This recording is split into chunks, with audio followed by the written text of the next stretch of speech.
E aí, pessoal do Boteco, bem-vindos a Mônaco. Estou até com o microfone aqui só para mostrar para vocês a vista aí do Principado, falar um pouco sobre essa corrida que movimentou o campeonato. Não foi muito movimentada na pista, mas movimentou bastante o campeonato. Como sempre, respondendo as perguntas que vocês mandaram lá no meu Instagram, no MyF1Live. Vamos começar?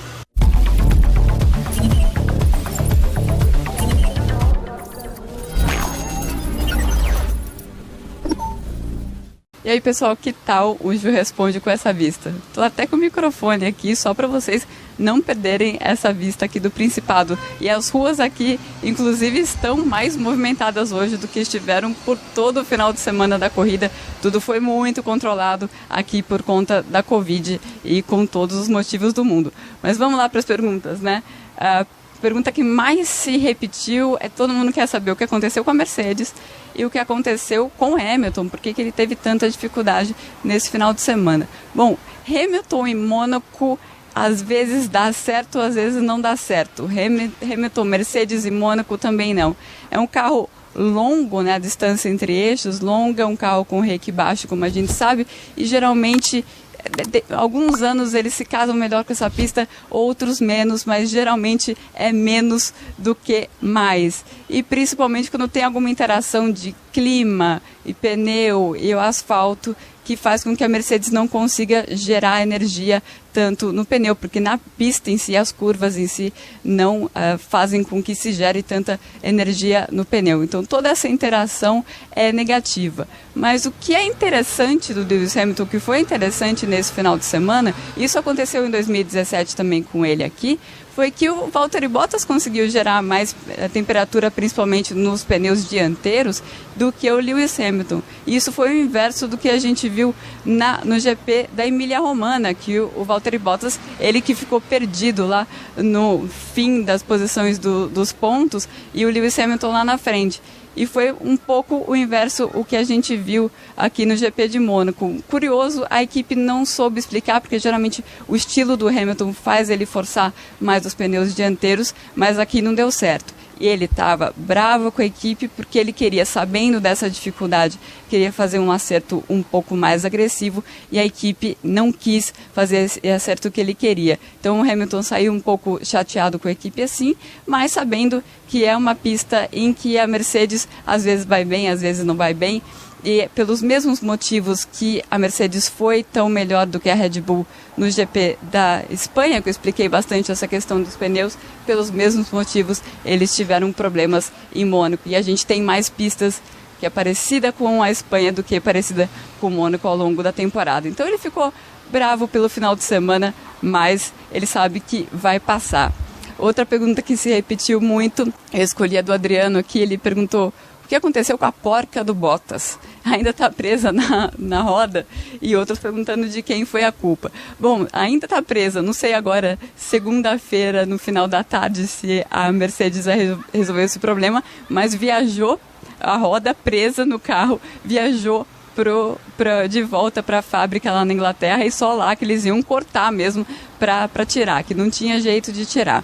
O que aconteceu, eles não sabem ainda o que aconteceu, mas pode ter sido uma falha humana, pode ter sido uma falha de equipamento, ou a própria porca pode ter tido um problema na própria construção dela. O que aconteceu foi que quando eles tentaram tirar a roda, ele girou, tanto que desgastou e não tinha mais aonde dar tração para conseguir girar e tirar a roda, né?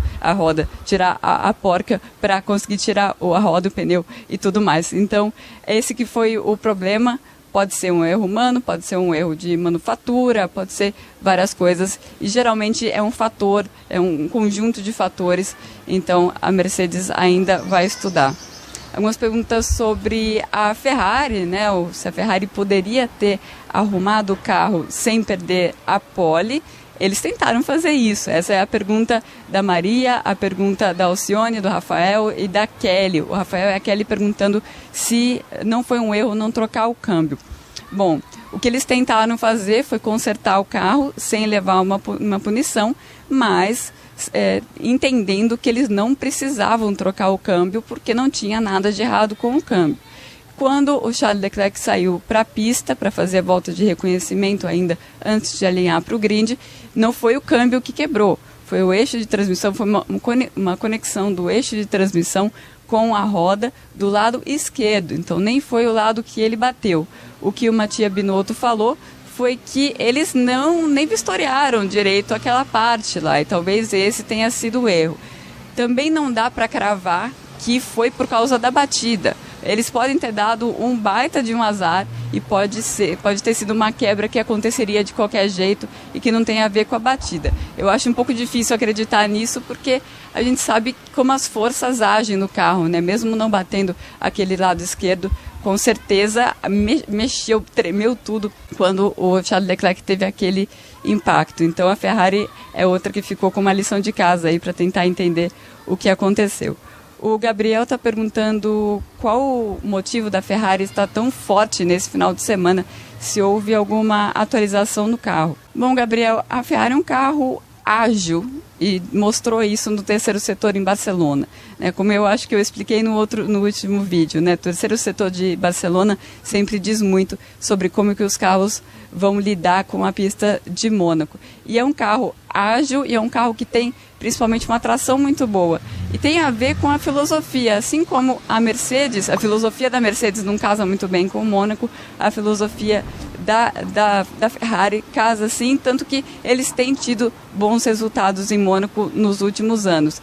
E eu queria destacar também o Carlos Sainz, eu lembrei disso depois que acabou a corrida, que eu lembro da primeira vez que o Carlos Sainz correu em Mônaco em 2015, eu estava na beirada da pista e eu lembro de ficar muito impressionada. Eu via as duas Toro Rosso passar e eu via um pouco não tão confiante, e o outro eu ficava muito impressionada e eu não estava conseguindo ver qual era qual. E depois eu fui ver que a Toro Rosso que eu estava vendo, que não me parecia ter muita confiança, era do Max Verstappen, e a outra a Toro Rosso que estava me impressionando ali na parte dos S's da piscina mesmo, onde o Charles Leclerc bateu, era justamente o Carlos Sainz. Pergunta do Samir, do Renan, do Giovanni e de outros também. Muita gente querendo saber isso.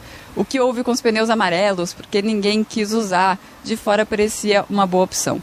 Bom, na quinta-feira, alguns carros tiveram um pouco de graining com os pneus médios e com os macios também. Então as equipes já ficaram um pouco ressabiadas de usar esse pneu. E depois, no domingo, estava um pouco mais quente, estava com um pouco mais sol do que no sábado, que foi depois que eles fizeram os acertos, tudo, né, da quinta-feira para o sábado. E aí as equipes tiveram ainda mais motivo para apostar no duro. O duro não era um pneu tão lento assim, e era um pneu bastante consistente e não tinha problema de graining. Lembrando que o pneu duro de Mônaco é o C3. O C3 é o pneu que as equipes mais gostam de usar, porque é o pneu que eles mais conhecem, porque ele acaba estando em todas as corridas, né, em todas as gamas escolhidas pela Pirelli.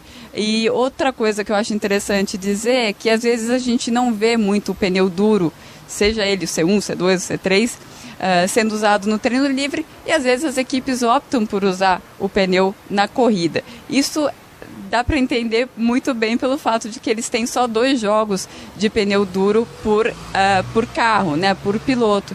Então eles não precisam ficar andando muito no treino livre para entender se eles vão usar ou não. Então muitas vezes a gente não vê muito o pneu duro no treino livre e ele acaba sendo usado na corrida, como foi o caso de Mônaco. O William e outros também perguntando se o Vettel está pegando o jeito do carro ou se foi efeito de Mônaco, porque vale mais o piloto. Bom, o Vettel foi bem na classificação, não excepcional, foram 3 décimos na frente do Lance Stroll, mas ele foi bem na classificação e eles estão ali no meinho do grid ali, que qualquer 2, 3 décimos já são 2, 3, 4 posições, né? Aí ele larga em 8º, se não me engano, que ele conseguiu colocar o carro, teve um pouquinho de sorte aí, porque saiu o Leclerc da frente dele, saiu o Valtteri Bottas da frente dele, e depois a Aston Martin pensou bem na estratégia, deixando ele na pista. Ele já largou sabendo, ele falou isso, que ele ia tentar um overcut, ou seja, que ele ia tentar estender ao máximo o primeiro stint dele. Então ele já foi com esse plano em mente, já teve um ritmo pensando nisso e ajudou o que aconteceu com a estratégia do Hamilton, né? Os pneus do Hamilton acabaram antes do que a Mercedes esperava, dos dois carros, na verdade, por conta dos problemas de manter o pneu na janela de temperatura. Eles tiveram que tentar um undercut em cima do Pierre Gasly, que era o piloto que estava logo na frente do Lewis Hamilton, mas sabendo que seria meio difícil, porque fazer um undercut em Mônaco, colocando o pneu duro, que demora um pouco mais para aquecer, principalmente no carro da Mercedes, ia sempre ser muito difícil, mas era a única opção que eles tinham para tentar fazer alguma coisa diferente. O Pierre Gasly cobriu isso na volta seguinte e acabou ficando na frente do Hamilton, e aí teve a sorte do Vettel mais uma vez, porque o Pierre Gasly com pneu duro tinha um ritmo muito lento e ele segurou o Hamilton, segurou todo mundo, e aí ele conseguiu passar os dois com a estratégia. Então foi um final de semana bom para o Sebastian Vettel dentro da pista, nenhum erro e tal, mas ele também contou com um pouco da sorte para conseguir um resultado tão bom para Aston Martin. Indo para a reta final aqui, e a zica do Ricardo. O Edson, o Léo, o Gabriel. Bom, o Andrea Seidel, Sheffield da McLaren, ele falou que eles sabem exatamente qual é o problema do Ricardo. O problema é que o carro da McLaren ele precisa ser pilotado de uma maneira muito específica, e o Lando já entendeu isso, porque ele já está acostumado, porque não é só esse carro, não vem de hoje isso, e o Daniel Ricciardo ainda precisa se adaptar.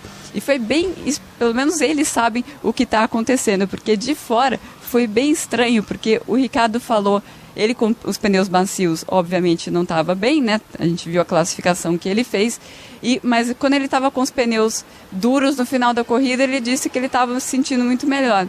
E no caso do Lando Norris, quando ele colocou os pneus duros, ele pensou, nossa, minha corrida está acabada, vai ser muito difícil eu chegar no final na posição de pódio. Final das contas, Mônaco é Mônaco, ele conseguiu chegar no pódio. Teve muito a ver com a pista, né, esse pódio do Lando Norris, porque ele, com o pneu duro, estava tendo muita dificuldade. Então, talvez eles tenham ido em caminhos de acerto diferentes e tenham tido resultados na pista completamente diferentes, sendo que o Lando Norris fez o trabalho dele na classificação, que é o que você tem que fazer em Mônaco. Indo agora para a última pergunta, uma curiosidade do Lucas sobre Mônaco, como funciona o comportamento dos boxes entre as diferenças, compartilhamento de um comportamento entre as diferentes categorias, especialmente em Mônaco. Bom, os boxes em si, eles não são compartilhados, isso em nenhum GP. O que é compartilhado é a área do pit lane e o pit wall também. As equipes das outras categorias acompanham os seus pilotos no pit wall mesmo das equipes da Fórmula 1. Em Mônaco tem uma particularidade porque os paddocks nem ficam próximos uns dos outros, né? O paddock não existia um paddock da Fórmula 1, um paddock da Fórmula 2 no caso aqui de Mônaco, né, um paddock da Alpine, da Fórmula Regional Alpine, e o outro da Porsche.